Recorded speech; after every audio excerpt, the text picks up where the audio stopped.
एक तरफ रूस यूक्रेन पर अपने सबसे घातक हथियारों का इस्तेमाल कर रहा है। रूस यूक्रेन पर इतना गोला बारूद बरसा रहा है कि दुनिया की कई एजेंसियों का दावा है जल्द ही रूस के पास हथियारों की कमी भी हो सकती है। दूसरी ओर रूस के युद्ध में फंसे होने की वजह से दूसरे देशों को रूस से की जाने वाली हथियारों की सप्लाई पर भी असर पड़ सकता है।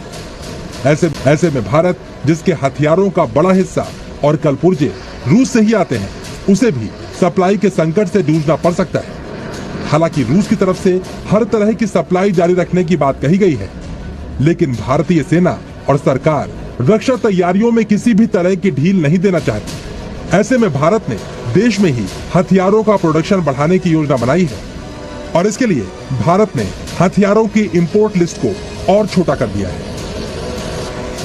फिलहाल भारत सरकार ने 101 रक्षा उपकरणों के आयात पर रोक लगाई है। रक्षा मंत्री राजनाथ सिंह ने उन हथियारों की तीसरी लिस्ट जारी की जिनके इंपोर्ट को रोका गया है।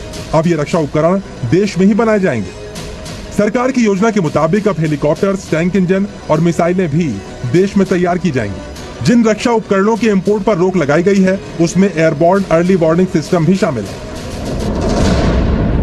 रक्षा मंत्रालय के मुताबिक घरेलू डिफेंस इंडस्ट्री को सरकार 2100 अरब रुपए के मिलिट्री इक्विपमेंट प्रोडक्शन का ऑर्डर देगी। अगले 5 साल में होने वाले इस प्रोडक्शन की जिम्मेदारी घरेलू, सरकारी और निजी कंपनियां निभाएंगी। भारत के पास दुनिया की दूसरी सबसे बड़ी थल सेना, चौथी सबसे बड़ी एयरफोर्स और 7वीं सबसे बड़ी नेवी है, जो केवल इंपोर्ट पर भी निर्भर नहीं रह सकती।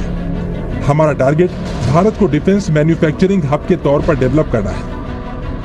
विशेषज्ञों के मुताबिक चीन और पाकिस्तान जैसे देशों की चुनौतियों से घिरे भारत को फ्यूचर वॉर के लिए स्वदेशी हथियारों की जरूरत होगी।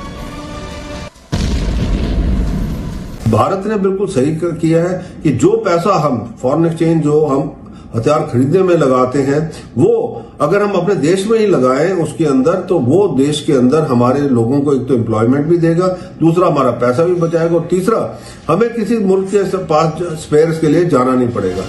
भारत ने रक्षा क्षेत्र में आत्मनिर्भरता की कोशिशें पहले ही शुरू कर दी थी, लेकिन यूक्रेन वॉर भी भारत के लिए बड़ा सबक है। यूक्रेन इस वक्त कभी अमेरिका से, कभी नेटो से हथियार मांग रहा है। अगर ये देश हथियारों की सप्लाई बंद कर दें तो यूक्रेन का युद्ध भी खत्म हो जाएगा। भारत भी आधुनिक हथियारों के लिए रूस और अमेरिका जैसे देशों पर निर्भर है।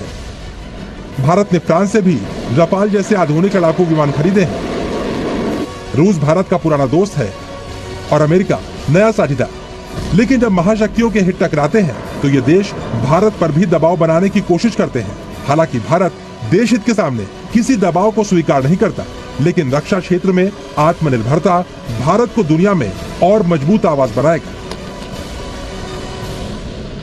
आस्ते आस्ते 2014 के बाद जो है हमारी आत्मनिर्भरता के ऊपर एक थ्रस्ट मिला है गवर्नमेंट की तरफ से, जिसके अंदर अब प्राइवेट सेक्टर और गवर्नमेंट सेक्टर दोनों मिलके ये जो है हथियार प्रोडक्शन करेंगे। हथियार के साथ में उनके जो स्पेयर पार्ट्स हैं, स्पेयर्स हैं, वो भी प्रोडक्शन करेंगे। भारत अपने T-90 और T-72 टैंकों के कलपुर्जे भी रूस से ही मंगवाता था, लेकिन अब इन्हें भारत में ही तैयार किया जाएगा। इसके अलावा भारत की वायुसेना में रूस की निर्भरता की बात करें तो यहाँ पर रशियन फाइटर जेट्स का दम दिखाई देता है। भारत के सुखोई और MiG-29 जैसे विमान या तो रूस में बने या फिर भारत में असेंबल किए गए हैं। नेवी की बात करें तो भारत की इकलौती न्यूक्लियर सबमरीन रूस से लीज पर ली गई है। वहीं भारत के 6 फ्रिगेट्स रशियन तलवार क्लास के हैं और 10 गाइडेड मिसाइल डिस्ट्रॉयर में से 4 रशियन काशिन क्लास के हैं। पनडुब्बियां हैं और हमारा जो एयरक्राफ्ट कैरियर है वो भी रशियन ओरिजिन का है। और अब न्यूक्लियर जो हमने एक सबमरीन लीज पे ली हुई है रशिया से, तो ये कुल मिला के आप देखें कि हम आर्मी, नेवी, एयरफोर्स सब में हम रशिया के ऊपर निर्भर हैं। वैसे अब भारत तेजस जैसा लड़ाकू विमान स्वदेश में तैयार कर रहा है और युद्धपोतों को भी भारत में बनाया जा रहा है। इसके अलावा रक्षा मंत्रालय अब तक 300 से ज्यादा मिलिट्री आइटम्स को पॉजिटिव इंडिजनाइजेशन लिस्ट में शामिल कर चुका है, जिनके इंपोर्ट पर आने वाले सालों में धीरे धीरे पूरी तरह रोक लगाकर इनकी कमी लोकल मैन्युफैक्चर से पूरी करने की योजना बनाई गई है। भारत की योजना हथियारों को आयात करने वाले देश से निर्यात करने वाला देश बनने की है और दुनिया की सुपर पावर बनने के लिए ये जरूरी भी है, क्योंकि चीन जैसे देश का मुकाबला सिर्फ खरीदे हुए हथियारों से नहीं किया जा सकता।